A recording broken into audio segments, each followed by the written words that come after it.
Hello everyone. आज हम लोग बात करेंगे terms related to tender documents की, जो कि बहुत ही इंपॉर्टेंट टर्म्स है। और इन टर्म्स को समझना इंपॉर्टेंट हो जाता है जब आप कॉन्ट्रैक्ट्स और टेंडर का चैप्टर पढ़ते हैं, या आप सिविल इंजीनियरिंग के कॉन्ट्रैक्ट और टेंडर से रिलेटेड आप कुछ बात करना चाहते हैं, या अच्छे से उस चीज़ को समझना चाहते हैं। तो ये टर्म्स जो है काफ़ी इंपॉर्टेंट है और फ्रिक्वेंटली यूज होते हैं टेंडर अप्लाई करते समय, या टेंडर से रिलेटेड जो भी हम लोग काम करते हैं उसमें फ्रिक्वेंटली क्या होते हैं, इन टर्म्स का यूज होता है। तो ये टर्म्स क्या क्या हैं वो हम लोग एक एक करके बात करेंगे। इसमें बहुत सारे टर्म्स हैं जो कि काफ़ी इम्पोर्टेंट हैं दोनों पॉइंट्स ऑफ व्यू से। जब आप फील्ड पर पे जाते हैं उस पॉइंट्स ऑफ व्यू से भी, और as examination point of view से भी, ये टर्म्स क्या हैं काफ़ी इंपॉर्टेंस रखते हैं।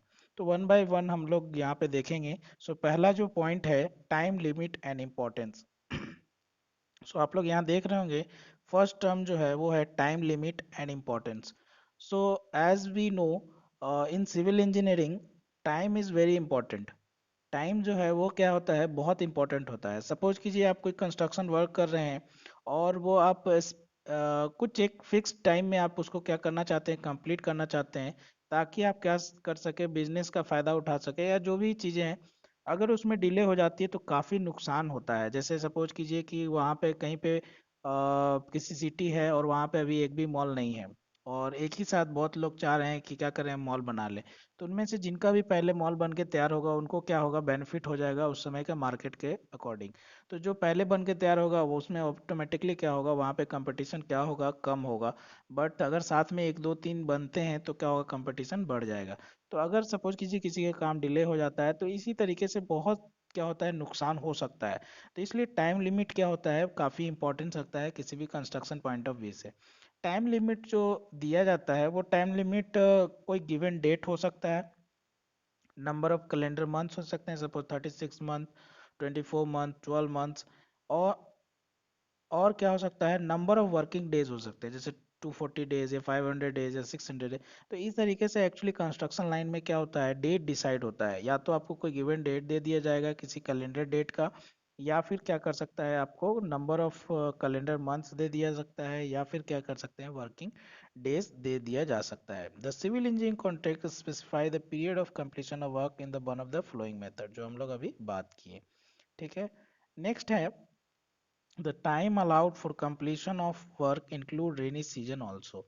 As we know, construction work rainy season के कारण काफ़ी इफेक्टेड होता है। तो जब भी हम लोग टाइम लिमिट की बात करते हैं कंस्ट्रक्शन फील्ड में, तो हम लोग रेनी सीजन को भी क्या करते हैं, काउंट करके चलते हैं। ऐसा नहीं कि रेनी सीजन को आप क्या कर दो, छोड़ दो। तो हम लोग रेनी सीजन को काउंट करके ही क्या करते हैं, टाइम लिमिट जो भी हम लोग डिसाइड करते हैं, कब हमें कंप्लीट करना है कब नहीं करना है, तो वो हम लोग काम डिसाइड करते हैं रेनी सीजन को लेके। Okay. So next is time limit and penalty. Time limit and penalty. It is allotted work remains incomplete or progress of work is not in proportion to the time passed, then the department will impose penalty of amount 1% or any small amount per day as per the superintendent engineer, subjected to the maximum of 10% amount of the whole work. Suppose कीजिए कि time के according, जैसे कि कोई आप काम दिए हैं और आपका 1 साल है और आधा साल निकल गया, तो काम का प्रोपोर्शन क्या होना चाहिए, 50% काम क्या हो जाना चाहिए, कंप्लीट हो जाना चाहिए। बट अगर सपोज आप उस प्रोपोर्शन के अकॉर्डिंग, कॉन्ट्रैक्टर जो है आपका काम जो है कंप्लीट नहीं किया है, तो आप उस पर क्या कर सकते हैं, पेनाल्टी लगा सकते हैं। ये पेनाल्टी क्या हो सकता है, 1%, 2%। ये as per the superintendent engineer क्या करते हैं, डिसाइड करते हैं। ये मैक्सिमम कितना लग सकता है, 10% तक, कॉस्ट ऑफ कंस्ट्रक्शन का 10% तक लग सकता है। और पर डे के हिसाब से भी आप कुछ अमाउंट क्या कर सकते हैं, फिक्स कर सकते हैं कि इतने दिन का, अगर काम डिले हुआ है या काम सही प्रोपोर्शन से नहीं हुआ है तो उतने दिन का आप पर डे के हिसाब से क्या कर सकते हैं, पैसा कट कर सकते हैं। तो वो एक क्या होता है, पेनल्टी प्रोविजन होता है। तो ये था हमारा दूसरा, time limit and penalty. Next है extension of time limit. Extension of time limit. For extension of time limit, the contractor has to submit an application for extension to the executive engineer, giving all the particulars of reason for the day before 1 week of expiry of time limit. As we know, जैसे अभी हम लोग discuss किए कि time limit जो होता है वो क्या होता है, काफ़ी इंपॉर्टेंट होता है कंस्ट्रक्शन लाइन में। सपोज कीजिए बहुत जेन्युइन रीजन है और कॉन्ट्रैक्टर जो है क्या कर पा रहा है, उसका काम कंप्लीट नहीं हो रहा है, जो भी उसका टाइम दिया गया है टाइम में कंप्लीट नहीं हो रहा है, तो कॉन्ट्रैक्टर क्या कर सकता है, एक्सटेंशन के लिए एक एप्लीकेशन दे सकता है। जैसे कि अभी हम लोग जैसे फॉर एग्जांपल अभी जो चल रहा है, जैसे कोरोना पीरियड है तो सारे चीज़ें क्या है, डिस्टर्ब है, तो ये क्या है, एक जेन्युइन रीज़न है। और इस जेन्युइन रीज़न के अकॉर्डिंग अगर सपोज कीजिए कि कॉन्ट्रैक्टर क्या करता है, एक एप्लीकेशन लिखता है कि सर ऐसे ऐसे कारण है, और ये कारण जो जेन्युइन है, जिसके कारण मैं क्या कर पा रहा हूँ, काम कंप्लीट नहीं कर पा रहा हूँ, तो ये क्या कर सकता है, एक्सटेंशन के लिए एप्लीकेशन दे सकता है एग्जीक्यूटिव इंजीनियर को। और मे बी अगर उसका रीजन जो है जेन्युइन हो, तो एक्सटेंशन क्या मिल सकता है, उसको मिल सकता है। लेकिन ये एक्सटेंशन हम लोग कब देंगे, 1 week before the expiry of time limit. ऐसा नहीं कि आपका टाइम लिमिट जो है, जिस टाइम लिमिट में आपको कंप्लीट करना था वो टाइम लिमिट खत्म हो जाता है और उसके बाद अगर आप देते हैं तो वो मान्य नहीं होगा। तो अगर आपको एक्सटेंशन चाहिए एज ए कॉन्ट्रैक्टर, तो आपको क्या करना होगा, जो आपका टाइम लिमिट है उससे एक हफ्ता पहले आपको क्या देना होगा, एप्लीकेशन देना होगा। तो ये था एक्सटेंशन ऑफ टाइम लिमिट। ठीक है। नेक्स्ट है defective materials and workmanship. Defective material and workmanship का मतलब क्या होता है कि सपोज कीजिए आपको कोई टेंडर मिला, आप कॉन्ट्रैक्टर हैं, आप काम कर रहे हैं, और आप जो है जो मटेरियल यूज कर रहे हैं वो अच्छे क्वालिटी का मटेरियल यूज नहीं कर रहे हैं, या फिर आप जो मैन पावर यूज कर रहे हैं वो अनस्किल लेबर क्या कर रहे हैं, यूज कर रहे हैं। और आप बोले थे कि हम स्किल लेबर यूज करेंगे या अच्छे लेबर यूज करेंगे, आपका लेबर अच्छा नहीं है, आपका मटेरियल अच्छा नहीं है। तो क्या होता है कि ये अगर आप पता चलता है ऑनर को, तो वो आपको ये बोलेगा कि जो भी आप ये काम किए हैं इसको आप रिमूव करके क्या कीजिए, नया क्या कीजिए, काम कीजिए, फिर से इसको बनाइए। और अगर आप ये कर देते हैं तो फिर ठीक है, कोई प्रॉब्लम नहीं है। लेकिन अगर आप नहीं करते हैं तो उसके लिए भी क्या हो सकता है, आप पे पेनल्टी किया जा सकता है। तो इसी को हम लोग बोलते हैं डिफेक्टिव मटेरियल एंड वर्कमैनशिप। तो अगर ऐसा काम होता है तो आपको क्या दिया जाता है, एक टाइम दिया जाता है, जिससे कि जो भी काम ये इस टाइप का किए हैं वो काम क्या कीजिए, रिमूव कर दीजिए, और इस काम के बदले आप क्या कीजिए, फिर से नया काम कीजिए, उसी को हटा के रिमूव कर दीजिए, जो भी आप गलती किए थे उसको सही कर दीजिए।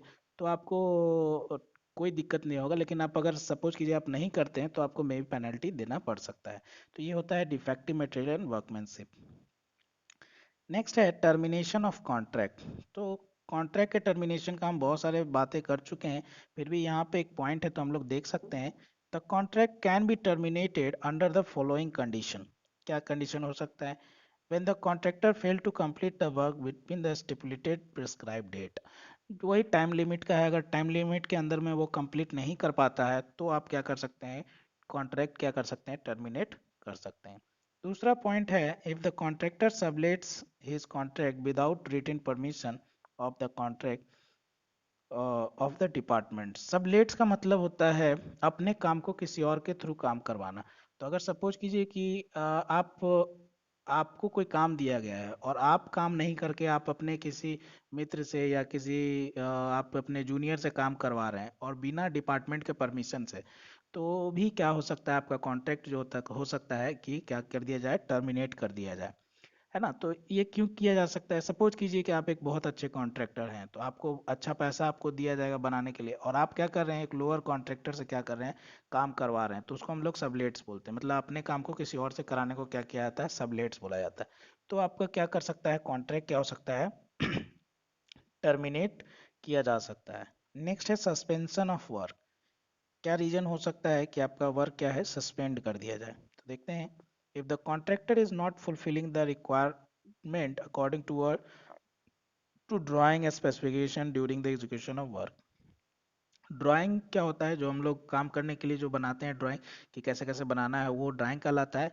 स्पेसिफिकेशन जो होता है वो होता है आपका डिटेल स्पेसिफिकेशन, एक माइनर चीज भी उसमें मेंशन होता है, कि जैसे टाइल्स लगाना है तो किस कलर का टाइल्स लगाना है, कैसा डिजाइन होगा, किस शेप का होगा, ये सारे चीज डिटेल में जो दिए रहते हैं उसको हम लोग क्या बोलते हैं, स्पेसिफिकेशन।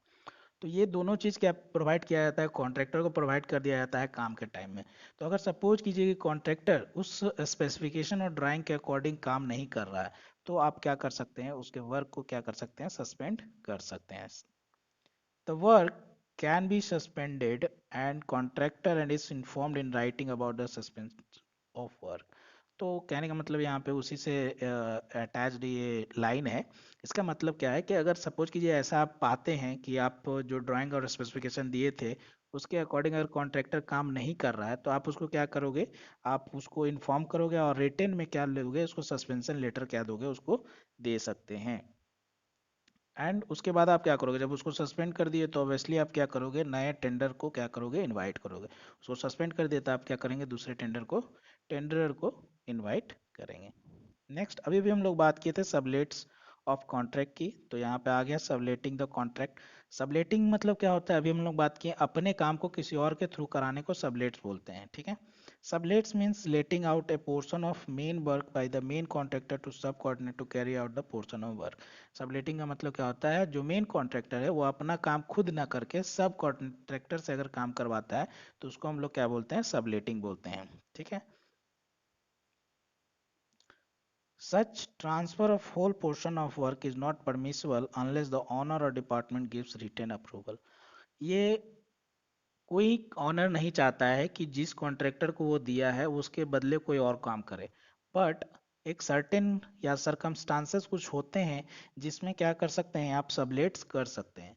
तो अगर आप डिपार्टमेंट से पूछ के सबलेट्स कर रहे हैं तो कोई दिक्कत नहीं है, कोई प्रॉब्लम नहीं है, लेकिन आप बिना पूछे अगर सबलेट्स कर सकते हैं तो आपका कॉन्ट्रैक्ट क्या हो सकता है, टर्मिनेट हो सकता है। तो ये आप लोग क्या कीजिएगा, ध्यान दीजिएगा कि सबलेटिंग होगा लेकिन आपको परमिशन लेना होगा, ठीक है। एक्स्ट्रा आइटम, एक्स्ट्रा आइटम मतलब क्या होता है, सपोज कीजिए कि आप कुछ डिजाइन किए, ड्राइंग किए, लेकिन बाद में आपको लग रहा है कि नहीं कुछ क्या होना चाहिए इसमें, चेंज होना चाहिए, ठीक है। तो उसको अगर एक्स्ट्रा मतलब कुछ ऐड करते हैं काम को, चाहे तो वो टेंडर में इंक्लूड हो, कॉन्ट्रैक्ट में इंक्लूड हो या इंक्लूड नहीं हो, दोनों केस में उसको जो एक्स्ट्रा जो काम हम लेते हैं उसी को हम लोग क्या बोलते हैं, एक्स्ट्रा आइटम बोलते हैं। Due to unforeseen difficulty and something due to negligence while preparing the plan and design, it became necessary to make addition and alternation during the execution of work। जब हम काम एग्जीक्यूट करते रहते हैं तो हमें लगता है कि थोड़ा सा यहाँ पे ऐसे चेंज होना चाहिए, यहाँ पे ऐसे कुछ चेंज होना चाहिए। तो इस चेंज में हम जो एक्स्ट्रा काम करवा रहे हैं उसी को हम लोग क्या बोलते हैं, एक्स्ट्रा आइटम बोलते हैं। इट मे बी ये क्या हो सकता है, चेंज ये पहले से कॉन्ट्रैक्ट में इंक्लूड हो सकता है या उसको बाद में हम लोग क्या कर सकते हैं, इंक्लूड कर सकते हैं। तो ये दोनों केस में क्या कहलाता है, एक्स्ट्रा आइटम कहलाता है। हाँ, तो देखिए there are two types of extra item, one which form of part of contract, मतलब वो पार्ट ऑफ कॉन्ट्रैक्ट होगा ऑलरेडी कि हम कुछ एक्स्ट्रा आइटम कराएंगे तो ये हमको पैसा लगेगा, या other supplementary of the contract, मतलब कॉन्ट्रैक्ट के बाद अगर कॉन्ट्रैक्ट में नहीं है और आप करवा रहे हैं तो उसको हम लोग सप्लीमेंट्री ऑफ कॉन्ट्रैक्ट बोलते हैं। नेक्स्ट है एक्सकलेशन कॉस्ट। एक्सकलेशन मतलब होता है कि सडन राइज ऑफ प्राइसेस, मतलब जो मार्केट को बढ़ जाता है, मार्केट राइज कर जाता है। सपोज कीजिए कि आप जब कॉन्ट्रैक्ट लिए थे मटेरियल सस्ता था और सडन क्या किया, मटेरियल महंगा हो गया है तो प्राइस जो उसका बढ़ गया है, तो उसको हम लोग बोलते हैं एस्केलेशन। तो एक्सकेलेशन ऑफ कॉस्ट का मतलब क्या होता है कि जब कॉन्ट्रैक्ट साइन होते रहता है तो हम लोग एक क्लॉज उसमें रखते हैं, एक्सकेलेशन के लिए एक क्लॉज रखते हैं। उसका फ़ायदा ये होता है कि उसमें ये लिखा होता है कि सपोज कीजिए कि during the time period of execution of work क्या हो कि अगर एक्सकेलेशन देखा जाए कॉस्ट में तो उससे क्या होगा, उसके अकॉर्डिंग क्या किया जाएगा, पेमेंट किया जाएगा, या फिर दोनों में फिर से एस्टिमेशन को लेके बात किया जाएगा, या जो भी टर्म कंडीशन क्या होता है हम उसमें मेंशन करते हैं, उसी को हम लोग पढ़ते हैं एस्केलेशन ऑफ कॉस्ट में। Escalation cost should be made applicable in respect of this contract where the estimation of cost work put to the tender in more than 5 lakhs। ये हम कब रखते हैं, जब अगर छोटा मोटा काम है तो हम लोग इस एक्सक्लेशन का क्लॉज नहीं रखते हैं, बट अगर 5 लाख से ऊपर का काम हो रहा है तो हम लोग क्या करते हैं, एक्सक्लेशन क्लॉज रखते हैं। द ऑपरे operative period of the contract is more than 12 month including the approved no penalized extension। ये दो केसेस में हम लोग रखते हैं एक्सक्लेशन काउच। फर्स्ट जो है वो 5 लाख से ज़्यादा का अगर काम कर रहे हैं तो, और दूसरा जो है इसका जो टाइम पीरियड है वो 12 मंथ से अगर ज़्यादा का है तो हम लोग क्या करते हैं, एक्सक्लेशन क्लॉज रखते हैं। Both the condition cost of work and period of work should be fulfilled. दोनों को केसेस में क्या होना चाहिए, काम है जो कॉस्ट ऑफ वर्क है या पीरियड ऑफ वर्क है वो दोनों क्या होना चाहिए, फुलफिल होना चाहिए, ठीक है। सो नेक्स्ट टर्म जो आता है यहाँ पे आर्बिट्रेशन। आर्बिट्रेशन मतलब क्या होता है कॉन्ट्रैक्ट में क्या होता है कि कॉन्ट्रैक्टर एंड ओनर में डिस्प्यूट होना बहुत कॉमन बात होती है कि आप कोई काम कर रहे हैं, कॉन्ट्रैक्टर कुछ गलती कर दिया तो ओनर को अच्छा नहीं लगा, या कॉन्ट्रैक्टर अपना काम सही से कर रहा है, ओनर सही से पैसा नहीं दे रहा, तो डिस्प्यूट होना जो होता है वो काफ़ी कॉमन होता है। और डिस्प्यूट होने हो रहा है, डिस्प्यूट मतलब होता है कि दोनों में मतभेद होना, झगड़ा होना। तो अगर सपोज कीजिए कि दोनों में झगड़ा हो रहा है, मतभेद हो रहा है, तो उसको सुलझाने के लिए कोई होना चाहिए। और सुलझाने के लिए हम हर बार क्या कर सकते हैं, कोर्ट नहीं जा सकते हैं। अगर हम हर बार कोर्ट जाएंगे, कोर्ट में जैसे कि हम लोग जानते हैं कि वहाँ पे डेट क्या होता है, बार बार डेट डेट बढ़ते जाता है, और इससे क्या होता है कि आपको कंस्ट्रक्शन में डिले हो जाएगा। और अभी हम लोग पढ़े हैं कि कंस्ट्रक्शन में टाइम लिमिट जो होता है, टाइम पीरियड जो होता है वो काफ़ी इंपॉर्टेंट रखता है। तो टाइम पीरियड, टाइम जो है वो बर्बाद ना हो, इसलिए हम लोग कोर्ट नहीं जाके एक ऐसे पर्सन को अपॉइंट करते हैं जो क्या करे, वो डिस्प्यूट को क्या करे, क्लियर करे, वो डिस्प्यूट को क्या करे, सही कर दे, डिस्प्यूट को जो हुआ है उसको हटा दे। तो ये जो आदमी होता है उसको हम लोग बोलते हैं आर्बिट्रेटर। जो आदमी होता है उसको हम लोग क्या बोलते हैं, आर्बिट्रेटर। और इस प्रोसेस को हम लोग क्या बोलते हैं, आर्बिट्रेशन बोलते हैं। ये जो आर्बिट्रेटर होता है, एक चीज हम लोग ध्यान रखते हैं कि ये दोनों के म्यूचुअल अंडरस्टैंडिंग से हो और ये लीगल हो। इसके लिए आपको कोर्ट के थ्रू क्या किया जाता है, उस आदमी को एज ए जज टाइप का क्या कर दिया जाता है, पर्टिकुलर उस कॉन्ट्रैक्ट के लिए जज का काम करता है कि जो भी उसका डिसीजन होगा दोनों पार्टी को, ओनर और कॉन्ट्रैक्टर को क्या होगा, मान्य होगा। ठीक है। दूसरा कि इसमें ध्यान रखते हैं कि दोनों का म्यूचुअल तो होना ही चाहिए, म्यूचुअल फ्रेंड्स या फिर म्यूचुअल दोनों का जान पहचान का तो होना ही चाहिए। साथ में जिस वर्क हो रहा है, जैसे कंस्ट्रक्शन लाइन है, तो कंस्ट्रक्शन का उसका नॉलेज होना चाहिए, तभी वो क्या कर सकता है, फेयर डिसीजन दे सकता है। तो ये कुछ बातें हैं जो हम लोग आर्बिट्रेटर को बनाते समय हम लोग डिसाइड करते हैं। अगर सिंपल लैंग्वेज में बोला जाए तो आर्बिट्रेटर एक जज होता है जो कॉन्ट्रैक्टर एंड ओनर में जो भी डिस्प्यूट आते हैं, मतभेद होते हैं या झगड़ा होता है, उसको सुलझाने का काम करता है। कोर्ट में जाएंगे तो कोर्ट का फीस भी बहुत ज़्यादा लगता है और आपका टाइम भी बर्बाद होता है, इसलिए उसको उसको दूर करने के लिए हम एक क्या करते हैं, एक पर्सन अपॉइंट करते हैं जो इस डिस्प्यूट को क्या करता है, सही करता है। उसको हम लोग क्या बोलते हैं, आर्बिट्रेटर बोलते हैं। इस पूरे प्रोसेस को हम लोग क्या बोलते हैं, आर्बिट्रेशन बोलते हैं। ठीक है। सो देख ही लेते हैं। The method of setting dispute between the owner and contract department is called arbitration. उसको जो सॉर्ट आउट करता है उसको हम लोग क्या बोलते हैं, आर्बिट्रेशन बोलते हैं। The person who settle the is such dispute उसको आर्बिट्रेटर बोलते हैं। क्वालिटी क्या होता है आर्बिट्रेटर का, तो the arbitrator should be a person of long standing experience होना चाहिए, impartial and accepting both the party, he should be knowledge of rule and procedure of law। Law का भी ये सब क्या होना चाहिए, उसका क्वालिटी होना चाहिए। अब क्या है, दो है यहाँ पे, एक है लिक्विडेटेड डैमेज, एक है अनलिक्विडेटेड डैमेज। सो लिक्विडेटेड डैमेज उस डैमेज को बोलते हैं कि सपोज कीजिए कि आप कंस्ट्रक्शन का कुछ काम कर रहे हैं और काम क्या कर दिए, डिले कर दिए, तो उसको हम लोग बोलते हैं लिक्विडेटेड डैमेज। तो देख सकते हैं, it is an amount of compensation payable to the owner on department by contractor to delay in construction. अगर डिले करते हैं कंस्ट्रक्शन में और उसके लिए आप क्या करते हैं, कंपनसेशन देते हैं, तो उसको हम लोग क्या बोलते हैं, लिक्विडेटेड डैमेज बोलते हैं। The contractor shall pay to owner on department the sum of mentioned in the tender liquidated charge for such default and not as a penalty for every day। So इसमें क्या होता है कि अगर आप इस टाइप का क्लॉज उसमें बना हुआ रहता है, तो उसी के हिसाब से अगर वो पेमेंट पे करता है, उसको हम लोग बोलते हैं लिक्विडेटेड डैमेज बोलते हैं। और ये पेनाल्टी की तरह नहीं होता है, जो कि पर डे नहीं लगता है। It has no relation with the actual damage and form of uncertain figure as compare to the actual damage. कहने का मतलब है क्या है कि एक्चुअल डैमेज का मतलब है कि जैसे कि आप अच्छा मटेरियल यूज नहीं किए हैं या काम जो है सही से नहीं कर रहे हैं, ये डैमेज अलग हुआ। ये डैमेज जो होता है उसको हम लोग अनलिक्विडेटेड डैमेज बोलते हैं। लिक्विडेटेड डैमेज उस डैमेज को बोलते हैं जो टाइम पीरियड जो है, आपको उस टाइम पीरियड में आप काम को कंप्लीट नहीं करते हैं, उसके कारण जो डैमेज हो रहा है उसको आप फुलफिल करते हैं, तो उसको हम लोग बोलते हैं लिक्विडेटेड डैमेज। और अगर आप काम सही से नहीं कर रहे हैं, काम खराब किए हैं, मटेरियल अच्छा नहीं यूज किए हैं, मशीनरी अच्छा यूज नहीं किए हैं, उसको हम लोग बोलते हैं अनलिक्विडेटेड डैमेज। ठीक है। The liquidated damage are not recoverable in case of, liquidated damage are not recoverable in case of, देखिए क्या क्या केसेस हैं जिससे कि ये क्या हो सकता है, रिकवर नहीं हो सकता है। Delay is given the possession of land, the time limit is not mentioned in the contract, delay due to the extra item of work. इन सब कारण से क्या हो सकता है, लिक्विडेटेड डैमेज जो होता है वो होता है रिकवरेबल नहीं होता है। लास्ट वन यहाँ पे हम लोग डिस्कस करेंगे अनलिक्विडेटेड डैमेज। तो ये होता है, it is an ordinary damage, ये एक सिंपल डैमेज होता है having relation with the actual damage. Actual damage जो हुआ है, पूरे काम का जो एक्चुअल डैमेज हुआ उससे इसका क्या होता है, रिलेशन होता है। It will increase with increase in damage and vice versa. जैसे जैसे डैमेज आपका बढ़ेगा तो अनलिक्विडेटेड डैमेज क्या हो जाएगा, बढ़ जाएगा। Unliquidated damage are sum of money that can not be foreseen और assured by the fixed formula. और ये जो डैमेज है ये किसी फार्मूला के थ्रू आप क्या कर पाएंगे, कैलकुलेट नहीं कर सकते।